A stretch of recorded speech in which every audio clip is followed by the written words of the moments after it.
The VHS Files podcast contains spoilers, adult content, and harsh language. Listener discretion is advised. Welcome to the mini-sode. Welcome back to the VHS Files, everybody, and it is officially Green Month. In March, we're talking about green movies. Tonight, we're talking about our top 4 green movies. How are you guys doing? I'm feeling a little green under the gills, Josh. That was an Eric joke. No. I thought you guys would for sure be wearing green. I expected Jason to come out dressed like he just walked off like a Mardi Gras parade with green beads and shit all over his face. Green Man is saving your life right now, bro. Just go with the flow. You say that right now. This is Mardi Gras season in Southeast Texas because we're right next door to Louisiana. So it's Mardi Gras weekend all this past weekend here in Southeast Texas. Mardi Gras is officially today, Fat Tuesday, that we're recording on right now. Fat Tuesday down in New Orleans. And so, you know, you come to the podcast every week with some new insane costume. We have green, and you're just like the most basic you've ever dressed for the podcast. Yeah, I expected a shredded shirt, his face painted all green like he's the fucking Incredible Hulk or something. Smash, Jason, smash! Some big production. I'm saving it up for an upcoming episode that we're going to be doing. Because it's a special episode, and we might be giving away some stuff, a lot of stuff. So pay attention, people. That's one thing I'm going to get to as we kick off this episode. We do have a lot of giveaways coming up, and at the end of the month, we will be giving away this copy of Lamb from A24. Ooh, Lamb. Blu-ray. And I mean, I watched this. It's something else. It's a bit of an acquired taste, but I haven't seen that one yet. It's I haven't seen it either, Josh. But I've heard it's an A24 movie. That's what I can say about it. That's all you got to say. You start to watch a trailer and A24 pops up. You're like, okay, I'm gonna have to sit back and think about this one. So we will be giving this away on our last episode of March. So make sure you stay tuned for the details on how you can win this copy of Lamb from A24. But tonight we're talking about our top 4 green movies.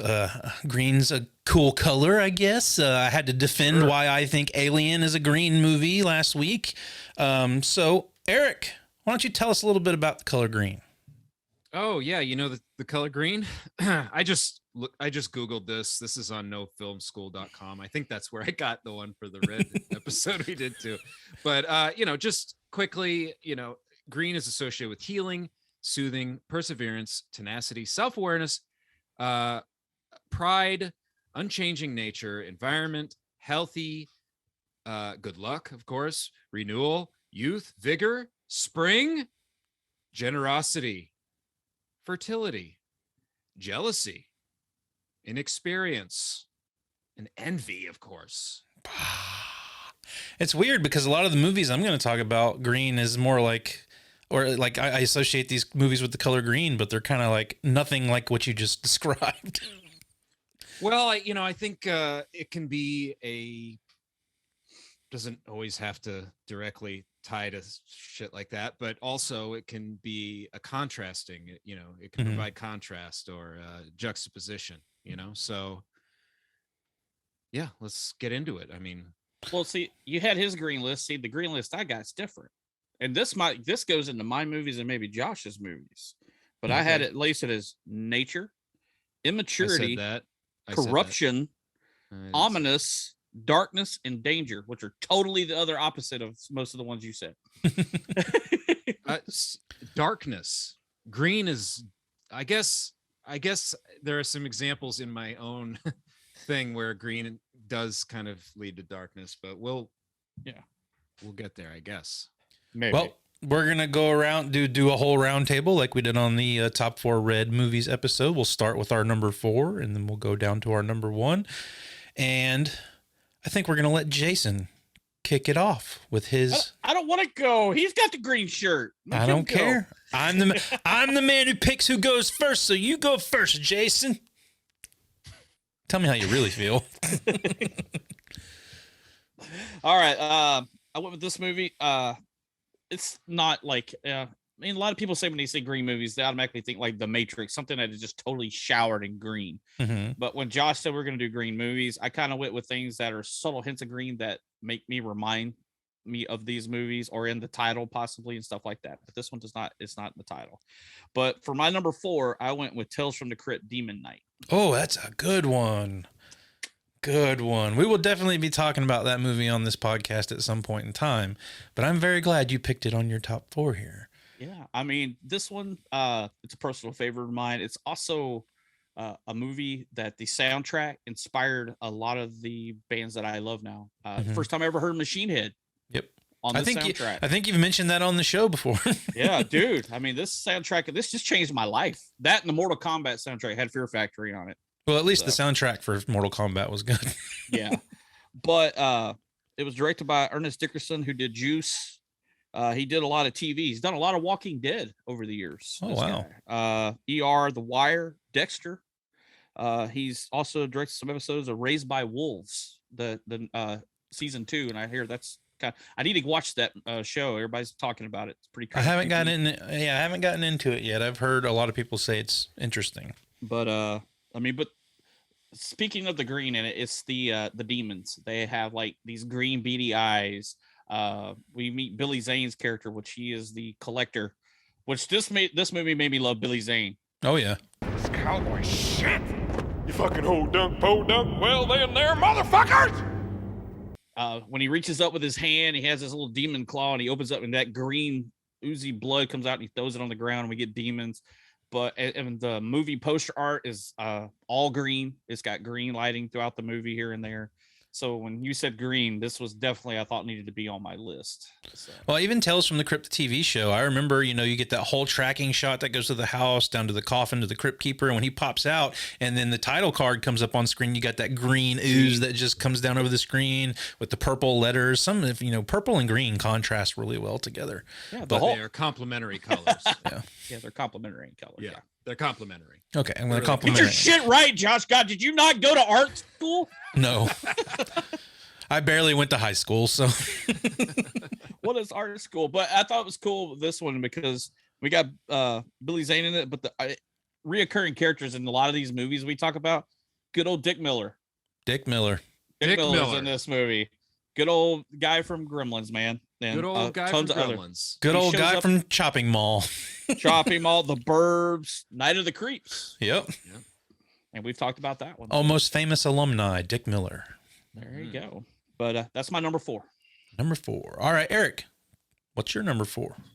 Oh, let me see, Josh. Let me see what my number 4 is going to be. Don't even come to the show prepared. Jesus Christ. No, I'm prepared. I'm just pulling up my notes. I didn't know you were going to go to me next. Let's start with, this is one, Jason, you said it just made you think of a movie. You're just like initial reaction when somebody says green. Yeah. A Thin Red Line came to mind. Okay. Just the lush green landscape, the jungle throughout the film. I think that's an example of the juxtaposition, of all the life that surrounds them while they're in war and, all the death. Yeah. I mean, he even, in his peaceful moments, in the jungle, that kind of stuff, he's looking at the leaves blowing. He's just green leaves, green grass, green everything. Yeah. Green uniforms, all the army stuff is green. That just was like one of the first things that popped into my head when we said green. So there you have it. You guys like that movie? Yeah. I've only seen it like once or twice. And I can't remember it because my memory sucks. But it is definitely a watch. I watched it way back in the day. So it's one of the first Terrence Malick movies I ever saw. I didn't really know much about Terrence Malick until Eric turned me on to Film Junk podcast, and they talked about Terrence Malick quite a bit. And I think this one still is very artsy, I guess you would say, and doesn't follow your typical storytelling narrative. And this is before I think Terrence Malick really got into a lot more like visual storytelling. I mean, he definitely does visual storytelling in this, but I think he goes a little overboard with it later down the line with like Tree of Life and stuff like that. But yeah, I really like Thin Red Line. It's a very underrated war movie, I think. I think not among film people, but No. Yeah. And the cast is insane. You want to talk about like almost famous Oh yeah. possibilities. George Clooney, John Cusack, Woody Harrelson, Elias Adrian Kotis. Brody. Yeah. Stacked cast. Yeah. Sean Penn, Nick Nolte. Did you say We Nick just Nolte? keep going. Just keep Sean going. Penn. Every Nick actor. Nolte. Every actor was in this movie. All of Hollywood made a cameo. Yeah, basically. Sean Connery probably shows up at some point. That's two movies I definitely did not expect to hear pop up on a green list. So I'm a little surprised at what we're going to have going forward here. I kind of attacked the green movies with, obviously there's the titles that have green in them. So I have a couple here that have green in the title. May not be my top movies, but, and then there's Thomas the ones. Jane. The Punisher. The worst Punisher. Jared Leto is in it. We're still on a thin red line. Yeah, Thin Red Line. He's still hung up on it. Josh has moved on to talking about John his C. thing, Riley. and we're still getting Eric to talk about his movie, folks. John Travolta is in it, dude. Matt John Damon. Travolta is in it. Vin Diesel. Is Tom Hanks in this movie? He's in every movie. I can't even like remember some of these people, some of these names I'm seeing. It's insane. Anyway. That happens in war movies, though, man. Like I forgot Vin Diesel was in Saving Private Ryan until I watched it a couple years ago. I was like, oh shit. Yeah. So sorry, you were saying I don't have any more names I'm going to say. So carry on. Well, like you guys said, when you say green movies, the first thing that pops into my head is Cheech and Chong, Up in Smoke. Hey, the ganja green. That's right. This is the movie that introduced me to Cheech and Chong. Of course, I had seen Cheech Marin in movies before these, but probably saw Cheech and Chong movies way before I needed to. But I remember watching Cheech and Chong, Up in Smoke, and just absolutely loving it, especially the first half of the movie when it's them meeting each other and the whole conversation between them in the car when he picks Chong up on the side of the street. What? Yeah, my dog ate my stash, man. I had it on the table and the little motherfucker ate it, man. Yeah? So I had to follow him around the little baggie for 3 days before I got it back. It really blew the dog's mind. You mean we're smoking dog shit, man? I still will watch Up in Smoke and laugh my ass off. So that's my number 4. Cheech and Chong, Up in Smoke. I like it. How about Jason? Number 3. 3. We've actually talked about this movie on the VHS files before. I believe it. I'm gonna throw out the episode numbers, see if you could guys guess it without looking at your computer, Josh.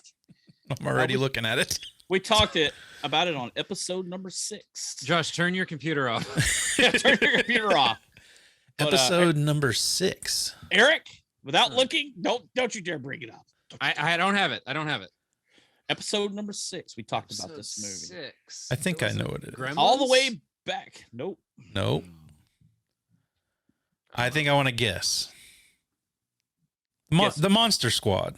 Nope. No, okay, it was okay. Right. So what the fuck was episode 6? We don't even know what episode of the show. It's in our opening. It's showtime. We're talking about Beetlejuice. Beetlejuice. I mean, we like you said, we already talked about it. It's Tim Burton. It's Beetlejuice.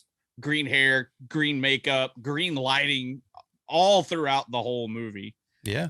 Especially when they're in purgatory or wherever it is. So, like when you say green, I'm thinking this Beetlejuice. The cartoon I love it. Green color everywhere. Right. His It's just- hair. it's Did you say everything. that already? Nick Well, like Nolte. even when you zoom in, you can see the green hair, the green in his teeth. Oh yeah. It's pretty gnarly, but yeah. Gotta love Tim Burton. Definitely agree with that one. He's definitely big in the colors in his movies, and I think the green definitely fits him. So that's my number 3. All right, if you want to listen to what we thought about Beetlejuice, I'll link the episode in the comments below if you're watching us on YouTube. Well, that's nice of you, Josh. I know. I'm just such a nice guy. He's just gonna tell you where to go. You just push the button. Eric, What's your number 3? Oh, okay. I'm gonna go number. Oh man, shit. Oh, he forgot his movies. No. No, I marked 5 instead of 4 off my list, so now I have to cut one. Oh, this isn't a top 5 list, Eric. I know. I'm gonna go with Wreck. Ooh. I wanted, night vision comes to mind. That's when you said darkness, that's what I was thinking is night vision. And that could have been a few different movies, but Wreck is my favorite found footage movie. And yeah, anytime it's dark, which is a lot, you're looking through some green and black night vision. We have mentioned Wreck on this show a couple of times. I think it's one of the best found footage movies there is out there. It does something so much different than all the other found footage horror movies. Yeah. And I don't know what it is. It's just like, honestly, like other than the fact that it's a found footage movie, I don't know how much different it does from a typical zombie movie, but it's just the fact that you're in that kind of first person stance throughout that entire movie and just the choreography of how everything happens and the fact that you're in one location. Yeah. And it's definitely, if you have not seen Wreck, absolutely go check it out. Yeah, it's one of my favorite movies at all. And, I do love zombies, so it's scratches that itch, and it's intense and it's like a visceral experience. It's very cool.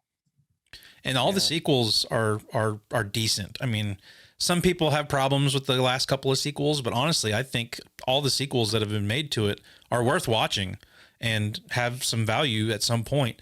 A lot of people don't like the third one because it kind of abandons the whole found footage part. But I think the third one is very fun. The aesthetic they go for in that one and the wedding and all that stuff. And then the fourth one obviously abandons the whole found footage thing altogether, but I still think there's good stuff in there. But Eric, you let me know what you think of those movies when you get that box set, okay? Yeah, Josh was nice enough to pick up the Wreck box set for me. So that's in the mail. I'm waiting for it right now. So thank you, Josh. You are welcome. And I haven't seen 3 or 4 in a long time, so I'm really excited to watch those again. Especially. Cool. There's a lot of those type movies where it's the night vision stuff. Like, was that movie Quarantine? A lot of The Descent. Well, Quarantine's just a remake of Wreck. Yeah, I know. But I'm just saying, all these movies that are like that use the night vision. What's that one?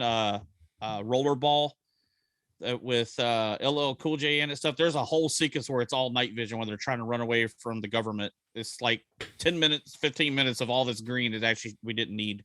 Yeah, I mean that plays into war movies too. Like I remember Dark 30. Like the whole last act of that movie fucking takes place with night vision.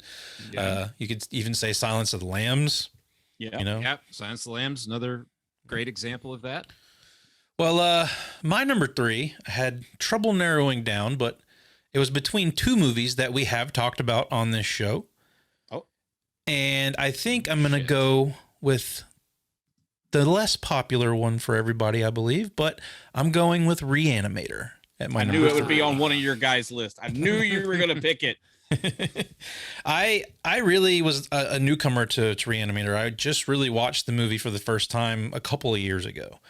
And I absolutely love Re-Animator. I think it does horror well. I think it does comedy well. I think the people in the movie are great. I love the premise. It's just goofy enough for me, and it's just gory enough for me. But you can't think of that movie and not think about the glowy green syringe with the stuff in it. But yeah, I mean, I was just going through some clips of it just to kind of get familiar with it again, and I was like, man, this movie is so fucking good. And honestly, this might upset some people, but it edged out The Fly for my number 3 spot. Oh, that is definitely a green movie. I tried to avoid those because I knew that was ones that, like The Fly, The Matrix, that people would just pick immediately. So yeah, I was trying to avoid those. Try to think about it a little harder. Yeah, a little harder than you thought about it, Josh. Maybe try thinking about it a little harder next time. I'll try. I'll take it under advisement, jerkweed. Jason thinks you're a basic bitch. Damn. I don't disagree with that. What an obvious choice. Jason, number 2 for you. I think Josh would be surprised with my number 2. Oh, I think we all would, Jason. You've surprised me with some number 2s before. Ah, God, that Stitch. What the fuck did you eat? What the fuck? You're dying on the inside. My number 2 is 1999's David Fincher, Fight Club. People are always asking me if I know Tyler Durden. 3 minutes. This is it. Ground zero. Wow. Okay, you. I think you're gonna have to explain yourself a little bit because I don't think of green at all when I think about Fight Club. Well, I think there's some color grading, like green stuff, like, you know, there's a lot of color film grading stuff in there. because, dude, I already had my list done. I go to bed last night and it pops up on things you need to watch on my Amazon Fire Stick, and there was Fight Club. You know what? I didn't watch this one. I turn it on, and on my TV, and then I checked it on my projector today. There is actually a green hue through a lot of the movie, and there are green things placed in the background, like green cabinets, a green wall, the green towel, the green in the shower curtain, the green floor, the green look at the house that they're in. And I'm like, whoa, I never. And then when they do the shots to the like the little CGI thing of the highway, all the lights are green. And I realized even through the whole movie, it's a lot of green in the movie. It's not like Matrix green, but it has that like with the green in it, it gives you that sickly feeling of kind of like, you know what Edward Norton's good. He suffers from narcolepsy. He's dealing with mental illness. They're talking about all these other people's illnesses like testicular cancer and everything else through the whole movie. I think of Money for the Greed that Tyler's trying to teach Edward Norton that you need to get away from. That's what all America is about. You know, the things that you own end up owning you type thing. So get away from the green for greedy, you know, live your life every day at a time, enjoy it to the fullest type thing. But when I watched, I mean, I'd already had my list done, and I just didn't think of green, and then it hit me, and like I said, I watched it again today on a different TV, and there is a green hue through a large part of the market. There are some yellows mixed in there, like a yellowish green, but I think I read that David Fincher does this in a lot of his movies. Is he also throws in some really contrasting colors, so you have this kind of pale mundane color, and then he throws Tyler in there with these red leather jackets and these bright colors that don't go together, so he stands out from the film of everything else going on. That's why Fincher is one of the best, man. He thinks about those little details. Well. Yeah. So Jason, just to sum up, your number 2 has a pale green hue to it. Is that what you're trying to tell us? After I drink lots of green beer on St. Patty's Day, it usually has a green hue to it. Okay. So it has a sickly green hue to it. After all that beer and all that food coloring they put in it, yeah, you feel sickly the next morning. Now, you've been drinking a bunch of grape juice, man. Grape juice turns your fucking poop like gamma. Like I think grape juice has like gamma radiation in it because it turns my poop green. Did you drink some of that soda that had the Hulk blood in it? Yeah, right. It has. You got the gamma. He's got gamma shit. Taking a Hulk size. You wouldn't like shit. his shit when it's angry. Hey, I dubbed Josh back in the day. He blew up a Wendy's bathroom, and I called him Saddam Hussein from that point on. So, and then from that point on, I was known as the bathroom terrorists. Yep. They would blow it up at a fast food place. Hey, dude, pull over. I got to go. And I just blew that up. I blew it up, dude. No. Don't go in there. I love we're talking about Josh's number 2s, and on to your number 2, Eric. Is it chunky? Is it little, is it like soft serve? Well, let's find out. What is my number 2? My number 2 is Moneyball. That's out of left field. Give this man a rim shot. Yeah, beat me to it. Well deserved. Moneyball. You know what's green? Money. You know what else is green? The Oakland A's. What else is green? The field. Grass. Yeah. The stadium. All their clothes. It's greens everywhere. That's it. Hey, the thing about that movie that I didn't realize, and I've seen it a few times, it never like jumped out. That's like one of Chris Pratt's earliest movies. Oh yeah. And I'm like, dude, that's Star-Lord in this movie. So, Andy Dwyer, bro. Andy Dwyer. Yeah. It's pre-Dwyer, right? Is it pre-Dwyer? No, it's not. No, I think it's around the same time he was doing Parks and Rec. I think it was when he was. Because in that he's kind of chunky, but in this he's thin. Yeah. Well, in Moneyball, he's a baseball player. He's thin. He got thin at the end of Parks and Rec for like Zero Dark 30 and all those movies. So it probably still could have been around the same time. But, yeah, could have been. Yeah. It's definitely pre-Star-Lord, working out, walking around with no shirt on, 12-pack, all that shit. I once ate a Twix with the wrapper on it, and I've never seen the wrapper come out. Also, I've swallowed every piece of gum that I've chewed for the past 25 years. Andy. I don't know. All right, Moneyball. Anyway, Moneyball.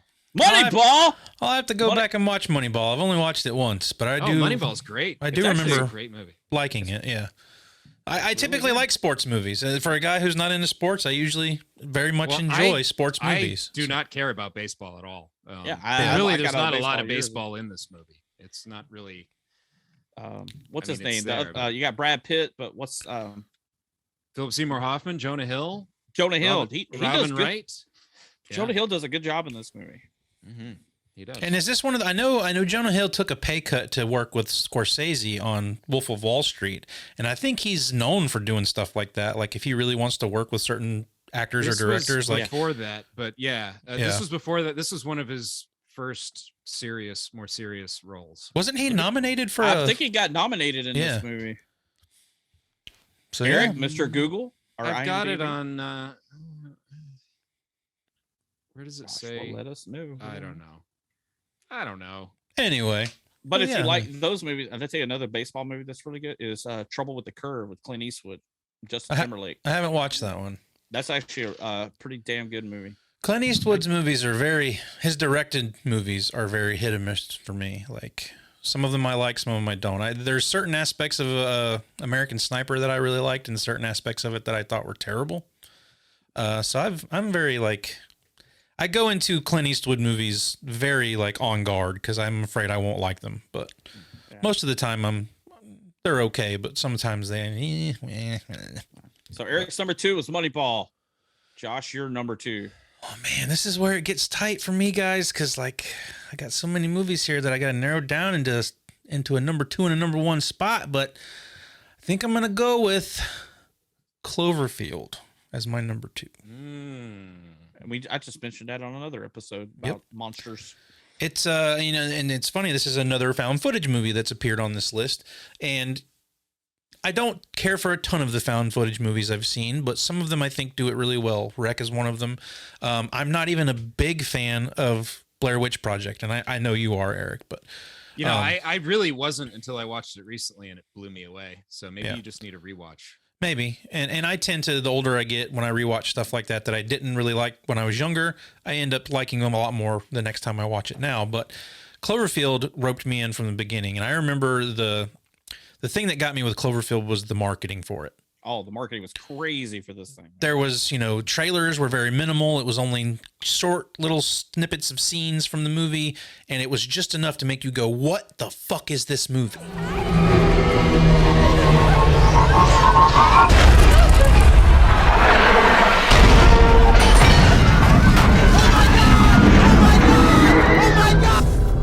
And it was like, it could have been a Godzilla movie they were making. It could have been anything, but like you didn't know. They weren't going to tell you. That was prime trailer days, I think. Like now we get trailers that completely just fucking spoil movies for us or show us most of the good stuff in them. But I remember Cloverfield, like that movie could have been shit, but I was still going to go see it because the trailer roped me in like that. Yeah. And, you got J.J. Abrams attached to it. And this ties into the Batman, which is coming out at the end of the week. Matt Reeves directed Cloverfield. So I'm a fan of Matt Reeves, man. I most of the stuff he's done, I've very much enjoyed. So, I mean, I've heard great stuff about the Batman. I mean, there's a couple people that have seen it, said it's pretty good. I'm avoiding spoilers, but I'm excited to see it. But Matt talking Reeves about trailers, I watched I think the first trailer they released, and I haven't looked at anything else. I just want to go in as fresh as possible. Yeah, I'm definitely, it's gonna be a weekend watch for me. We're me and the lady are gonna probably go see it Saturday. They have a special DC viewing at a lot of theaters tomorrow. Huh. But mine was sold out. Like, they had 3 seats in the very front row. I didn't even know about it until I went to go look for tickets for like a Thursday showing or Friday or Saturday, and then it says just for, like, I guess DC wanted to do this something special for all their fans, you know, because generally their movies bomb. Mm-hmm. They're no Marvel, but I'm feeling good about this just from the trailer. Their Batman movies have always been pretty successful. I mean, oh yeah. But yeah, I mean, you talk about the rest of the stuff within the DC universe, it's been, but yeah, Batman's usually a money cow. Yeah. Batman. So, but yeah, I mean, Matt Reeves, Cloverfield, this was his first directed movie, and then he did the remake of Let Me In, which is a pretty damn good remake of Let the Right One In, a really good vampire movie. If you haven't seen that, I definitely suggest checking it out. Go watch it. And then 2 of the Planet of the Apes sequels, the newer ones. He did the last 2, I believe. Or let's see. No, he did Dawn of the Planet of the Apes and War for the Planet of the Apes. So there's one of them he didn't do, but yeah, I mean, I love Cloverfield. I think it's great. I mean, if you start to really pick it apart, yeah, it's silly thinking that somebody would have carried around a camera while all this stuff was going on. But having kind of been through, well, we'll just kind of put it out there. Having been through a Category 5 hurricane in my house, this movie hits a lot different for me now from the terror aspect of it. And just, you know, the fact that something happens that you weren't expecting, and then all the shit going on around you, and the destruction and the mass hysteria, and like, while that's not exactly what I experienced, it's still like one of those things that kind of puts me in a little bit of a state of like, oh shit, like I love this movie, but now I'm a little uncomfortable watching it, and that sort of sucks. But I think this movie's fantastic, especially for a found footage movie, and color green. It brings this movie to mind for me. So that's my number 2. Sure. Cool. Sure. Well, hey, before we go to number 1, how about we do some honorable mentions? Because I know you guys did more than 4 like I did. Oh, yeah. Yeah, I don't say we need to do an hour of honorable mentions, but I did like 3. Okay. Let's do 3. Pick 3. Pick 3 honorable mentions. Just throw them out. You ain't got to talk about them. Just throw them out there. Well, throw your 3 out there, buddy. I did the Green Mile. I had that on my list. Yep. Yeah, I threw that there. You know, the floor, everything about the Green Mile. It reminds me of that. The Fog, which we've talked about. Mm-hmm. That threw it out there. And the one, Eric threw the thing out there about trees and stuff like that. I threw my favorite version of James Cameron's Avatar, Fern Gully. Fern Gully came to mind for me too. I won't lie. I have Fern Gully in there. My girlfriend totally seconded that motion. She actually put it out there, but I already had it on my list. But yeah, I prefer to watch Fern Gully over any of that crap that's in the Avatar movie. Jason has such a fucking chip on his shoulder for Avatar, man. He is just like, no, I'm not watching this fucking remake of Fern Gully. It's fucking blah. Like, you know. No, I did watch it. Remember, I texted you. I watched it, and I literally was like, it's fucking Fern Gully. And it's not just me. It's all over the internet. People do agree with me. So I'm like, I'm not alone in this. And even my ladies, he said, yeah, I can see the similarities in that. Why is that bad? Thank you. I just don't want to see it because Fern Gully was the perfect movie. James Cameron fucked it up. I don't know. I feel like I'd rather watch Avatar than Fern Gully. No, I would definitely rather watch Avatar than, and I don't even really like Avatar that much. I don't really care for it that much either. I would rather watch Fern Gully because it's got Robin Williams in it. Makes the day right there. So yeah, okay. But that's my 3 green honorable mentions. Eric? Let's see. I had Reanimator, Matrix, Predator, Apocalypto, very green. Oh, okay. Batman Forever. I thought about that one. I thought about putting that one on the list, but I didn't. And guess that's it. Oh, Crouching Tiger, Hidden Dragon, Green Room, and Shrek. I have Green Room on my list as well. And for all of you listening, we will be talking about Green Room. It'll be our last episode of the month of March. So we're gonna be talking about a little bit of a newer movie for everybody. So get ready for that. The Green Room. It's a fucking awesome movie, man. It's definitely one of my honorable mentions.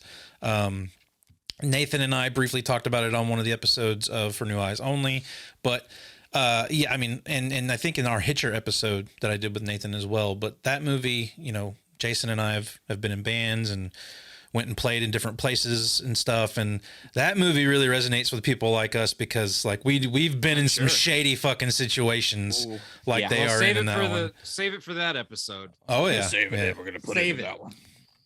All right, so my honorable mentions. I have The Matrix on there. I have The Green Mile on mine. I'm hesitant to mention this one because I feel like Eric's number one is going to be this movie. So I'll reserve this until Eric gives his number one. Okay. I'm really curious what you think my number one is. I actually kind of thought that my number one Josh would have mentioned. So well, I'm excited to see what everybody's number one is now, but those are the ones I'll throw out there. I mean, The Matrix. I mean, you can't think of The Matrix and not think Green. Matrix should have been in all of our lists. I'm sure we all didn't put it on there because it was so obvious. Yeah, right. That's why I didn't. I wanted to challenge myself to not put it on there. Yep. Yeah. So, I mean, Matrix obviously is one of the first things you think.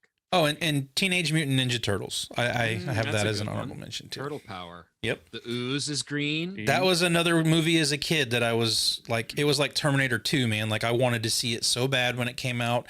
Begged my mom to take me to see it. Didn't get to go to the theater to see it. Didn't see it till it came out on VHS.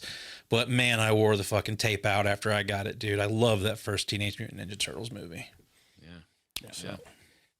So number ones. Jason. Drum roll. My number one green movie. It's Teenage Mutant Ninja Turtles. You fucking asshole. You had to say it. I threw it in there at the last second.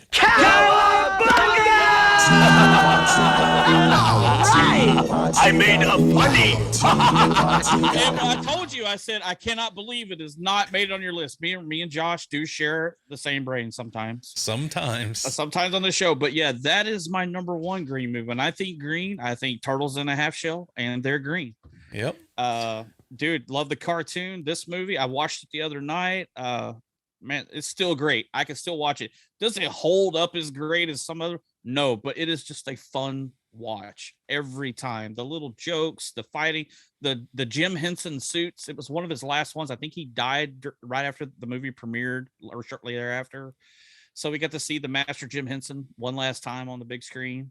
All his creations, and those suits still stand up. I mean, you got the CGI stuff that they've done. It's horrible. I don't like it. Yeah. But dude, that's when you think green, man, you think Ninja Turtles. I would love to hear what younger people think of that first Teenage Mutant Ninja Turtles movie. But like, yeah, I mean, there's nostalgia there. There's the fact that all that shit is practical. You don't have any of that computer generated stuff there. I will say the Michael Bay produced stuff and the CG Turtles, like I watched those movies and I had a good time with them, but they don't hold a candle to that first movie. Yeah. And it was crazy. You mentioned Blair Witch because that's in my notes. This was the highest grossing independent movie until the Blair Witch Project came out. It made $202 million in 1990. Crazy. Yeah. Really do the inflation cost. How much money that would be? Really today. low budget too. Like it. Yeah, super low. Spend a lot. I think it had actually beat. Halloween. Yeah, I think because Halloween was the biggest grossing independent film until this. And you know what, dude? It blows me away that to think that movies that had budgets, micro budgets like those, that went on to make multi-million dollars. And the fact that like sometimes like today filmmaking has become this thing where we're cutting corners and using computer generated stuff so much that it's the norm. It's like, how did people with such a tight budget pull off movies like that where everything is in camera and the suits were all practical? And it still blows my mind how they made movies back then and they can't make them like that now. It's got to resort to like shitty graphics a lot of the time. And it's just it's become something that I'm used to watching now, especially with like Marvel movies. I mean, half the time you're watching a Marvel movie, you're watching these guys in front of a green screen. But it has at least gotten better to where like sometimes you can't tell, you know, it's not like fucking Attack of the Clones bad. Yeah. But, oh God. Or So- even was it Matrix Part 3 where he's fighting all the Smiths? yeah. Oh, that's so bad. And Hell, then even the new Matrix movie, Yeah. it's horrible. It's okay because it's in the Matrix. Duh. Okay. Oh, we're not going to go down this If it road. looks fake, it's okay because it is fake. It's in the Matrix, guys. Come on. Nothing right is there. real. Nothing is real. It's a computer generated, literally in the story. But dude, yeah, I mean- yeah. I mean, Ninja Turtles that always hold a place in my heart with this movie. I got a friend of mine, Kim, dude. She is a Michelangelo Ninja Turtle fanatic. I mean, I just call her Ninja Turtle when I talk to her, but she loves Part 2 because it's got Vanilla Ice in it, and she could do the whole rap. So, Well, you know, I a few years ago we went to the spring game at FSU, and after the game, Vanilla Ice performed. And he No did the ninja fucking rap way. in the stadium. Are you serious? And Michelangelo in a suit that looked, you know, essentially like the movie suits, came out and danced during the. Wow. dude, Yeah. I've seen some guys on TikTok. I actually follow them of them wearing the suits and hanging out in their house, and like Shredder like lives down the street and shit. And I mean, those suits look movie quality. I was like, damn, They're that's some great. good shit. Yeah, she Yeah. told me a story. She actually got on the bus with him and did the ninja rap with him. With who? With Vanilla Ice. Wait, She is got that on the- is that is that code for something? No, I don't think so. Don't tell me you did the ninja rap with him. Did you do the ninja rap? Oh Kim, no. did you really do the ninja? She, I don't know. She might want to do the ninja rap. She's definitely in love with Vanilla Ice. So, I've seen besides Josh and his collecting Ninja Turtles, she's the big. I mean, dude, her whole like room is covered. Well, like, that's in her house is Ninja Turtles everywhere. Well, that's the thing about this movie. Like I collect, you know, I collect all kinds of collectibles and whatnot, and you could go overboard with collecting Ninja Turtle stuff right now. It is very big. It's back in the zeitgeist and like, and it's high dollar. Yeah. But like, I only collect the stuff from the movie, that first movie. I'm only really interested in that because I just have an attachment to this movie and to the, and that's all I'm really interested in. I liked the cartoon when I was a kid, but the movie is really where it was at for me. I liked the cartoon, and I had a lot of the action figures, Mhm. the 5-inch action figures. Who would go through a whole roll of quarters on the game? At the arcade? yeah. Turtles Dude, in that- Time. That shit was No, I'm amazing. just talking about the original Turtles game. You're at talking about the arcade. original Turtles game that's like impossible to play. Yeah, the one it's just a left and The right side game. scroller.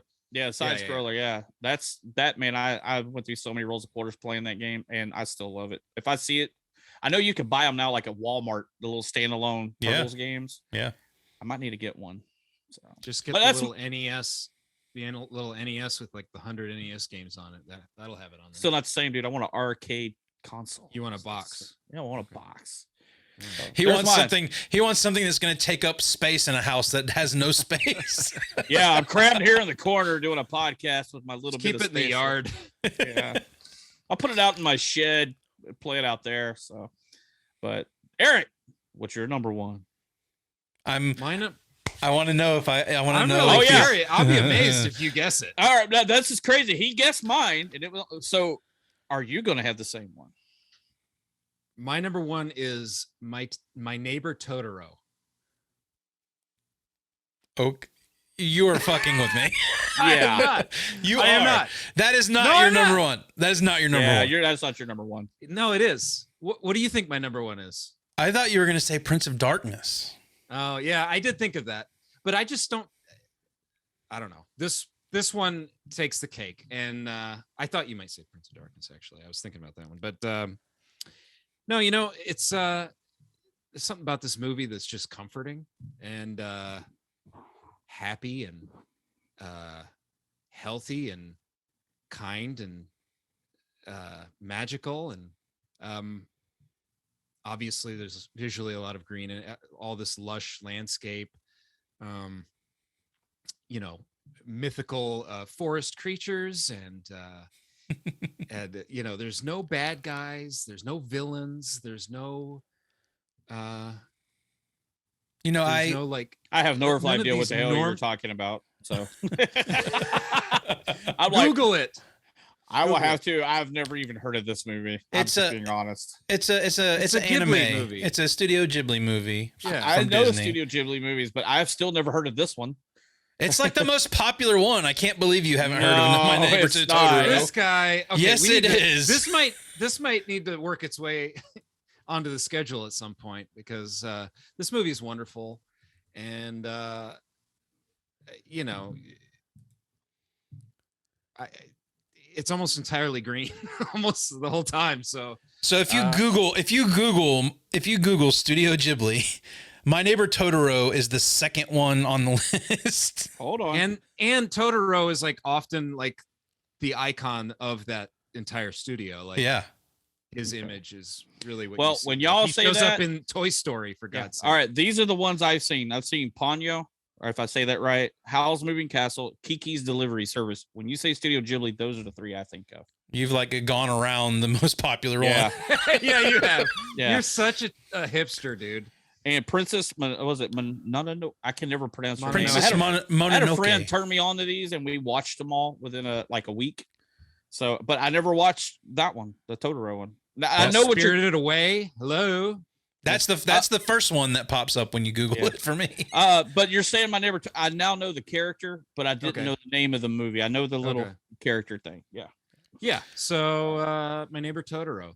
And you know what's weird? I was just kind of like looking up, you know, when I was getting ready for this episode, and I had never heard, and this kind of goes against why this movie makes me feel so good, but apparently there's a theory that it ties it's making reference to a murder in Japan, and there's like weird theories and like connections between the character names and the dates that it's happening and the girls, and there's like some weird like metaphor for, you know, like when the cat bus takes the girl, she's dying, and like all kinds of weird. I've briefly heard about this, and I don't want to like get into it too deep because it goes on and on, but I was like, oh damn, that's kind of gnarly. But yeah, this movie, it's so weird because it could very well be inspired by that, but it's presented in such an amazingly just a unique way that a lot of movies, it just breaks a lot of typical story structure type of things. Ways to build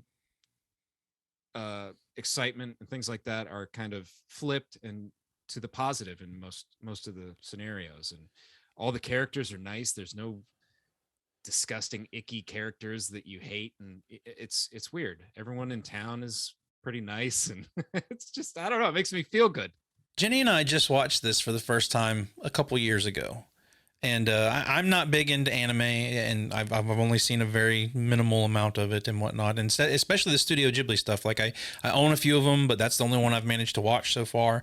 I do remember watching that movie and thinking it was pretty weird, and I remember that I had this sense of like I kept waiting for something bad to happen throughout the movie. Like they set it up to where like at any point in time, like something bad could happen in this movie.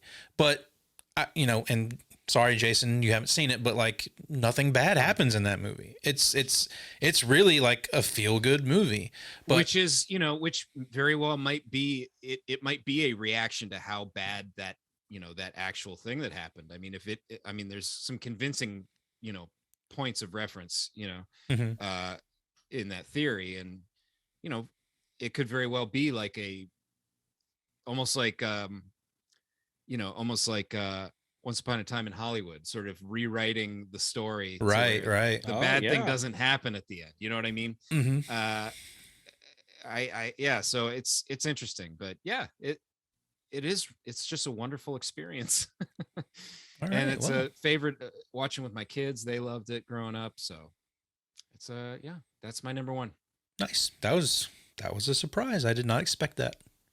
Okay, so we're talking so far. We got childhood favorites and stuff here going. So, Josh, what is yours? Well, I'm gonna stick with the theme, and Romancing the Stone is my number one green movie. Ah, nice. More jungle, and the jewel or the stone. The stone in the movie is fucking green, beautiful, and just the fact that they're going after this stone throughout the movie, and that's how the whole adventure begins, is them trying to find this stone. And this was I've talked about it briefly on the show before, but this was the first movie I remember going to a video store, renting a VCR, renting this movie, and my mom taking me home, and this was my first experience of the joy of watching a movie on VHS in my house.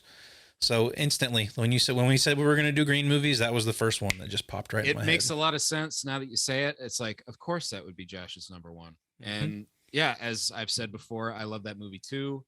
That was a big one that I would rent a lot as a kid. It's a great, adventure movie, and it almost has like a Indiana Jones feel, sorts like Michael Douglas. Yeah. Michael Douglas is kind of your Indiana Jones of that movie. Yeah.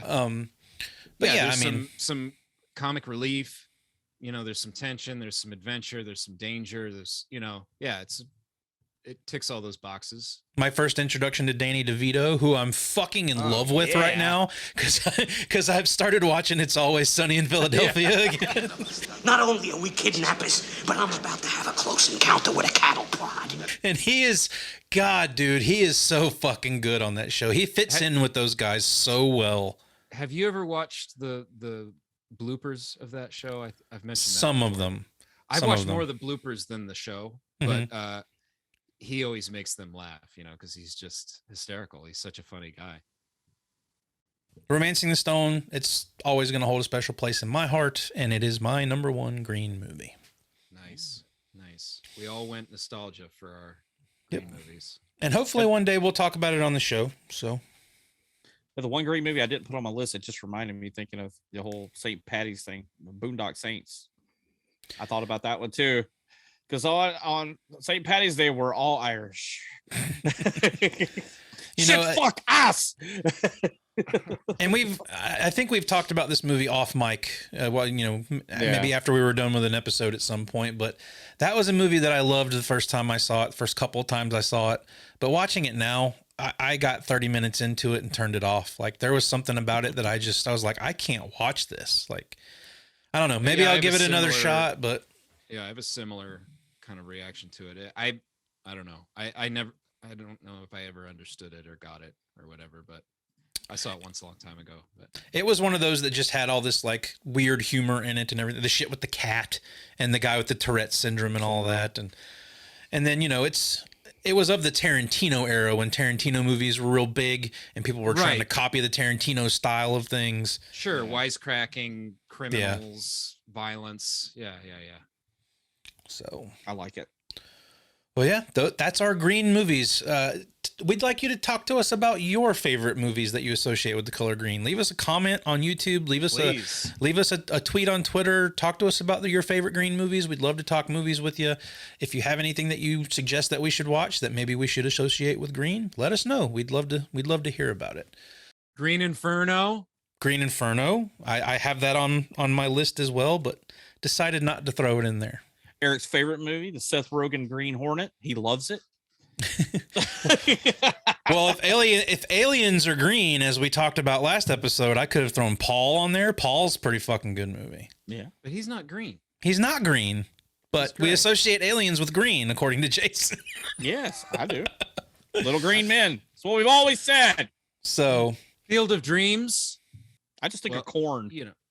Well, grass and a cornfield. That's all pretty green. But the yellow corn. Sorry, Josh, I interrupted you with more green movies. Yeah. Please carry on. Well, I just wanted to say, while we're here talking about movies and having a great time, we do want to throw a special thing out there for our friend Kate, who is her family is from the Ukraine, and right now she is scared for her family that is in the Ukraine, and we just want to say that we are thinking about everyone there. We stand with Ukraine. We don't subscribe to anything that's going on in the Ukraine right now. And we wanted to say, Kate, we are thinking about you. She has been a fan of this show from the moment we've started doing it. We are thinking about you. Our hearts are with you and your parents. Absolutely. Many prayers for your family, Kate. And fuck Putin. Fuck that guy. So next week we will be back. And next week, I believe, is St. Patty's Day. And for St. Patty's Day, we're going to be talking about a little movie called Leprechaun. I'm the leprechaun. Do a little Wayne's World in there. So, it's been a while since I've seen Leprechaun, so I'm anxious to revisit it. We figured it'd be a good movie to pick for the St. Patty's Day time. And I don't think Eric has ever seen it. He's the leprechaun. He is our leprechaun. He is our leprechaun. I am the leprechaun. The leprechaun. How tall are you? Like 4'9"? 6'9".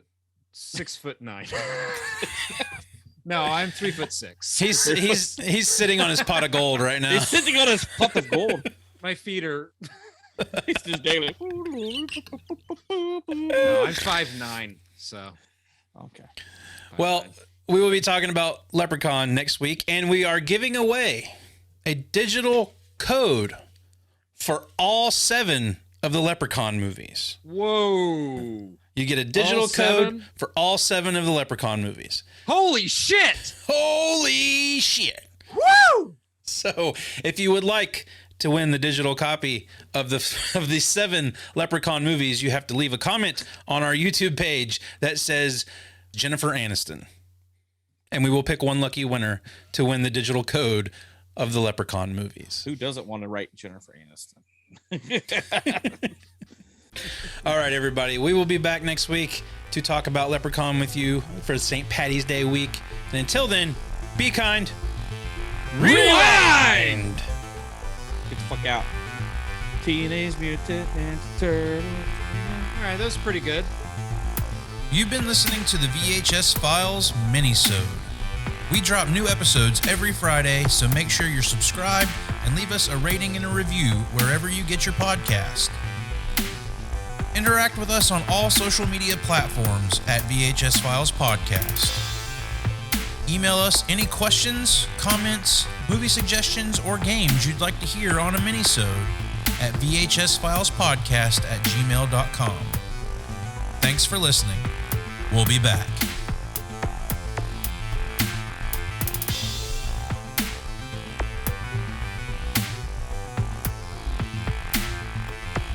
Who does number 2 work? There we go. Oh.